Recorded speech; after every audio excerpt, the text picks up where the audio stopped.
Guruji next point ఎవరు ఏమంటారు?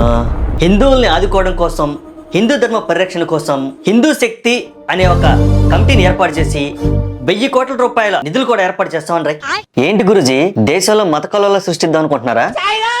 హిందువుల కోసం ఒక పథకం పెడితే దేశంలో మత కలహాలు జరుగుతాయా? ఏంటి అంత మాట అన్నావు? అసలు హిందువులకి మేనిఫెస్టోలో పథకం పెట్టాలన్న ఆలోచనే రాంగు. మనం చేసేది మంచి పనే కదా. అడగకుండా అమ్మైనా అన్నం పెట్టదు. అలాంటిది హిందువులు అడగకుండా మనం ఏమైనా చేస్తే వాళ్ళు క్షమించరు. పైగా మనల్ని పిచ్చోళ్ళు అనే ట్యాగ్ లైన్ కూడా ఇస్తారు. మరి మీ మేనిఫెస్టోలో హిందువుల కోసం ఏం పథకాలు పెట్టారు అని ఎప్పుడైనా వాళ్ళు అడిగితే వాళ్ళ ప్రాణం పోయినా సరే హిందువులు ఈ ప్రశ్న అడగరు. మరి హిందువులు మన పార్టీకి ఓటేస్తారంటవా?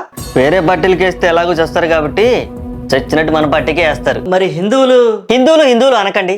పేరుకే ఇది హిందూ దేశం, హిందువుల కోసం కాదు ఈ దేశం. ఇప్పుడు ఏం చేద్దాం? మైనారిటీల కోసం 10 పథకాలు పెడదాం. అందులో 1,00,000 కోట్ల రూపాయల బడ్జెట్ ఏర్పాటు చేద్దాం. ఇంకేముంది, అటు మైనారిటీ ఓట్లు ఇటు హిందూ ఓట్లు మొత్తం మనకే పడతాయి.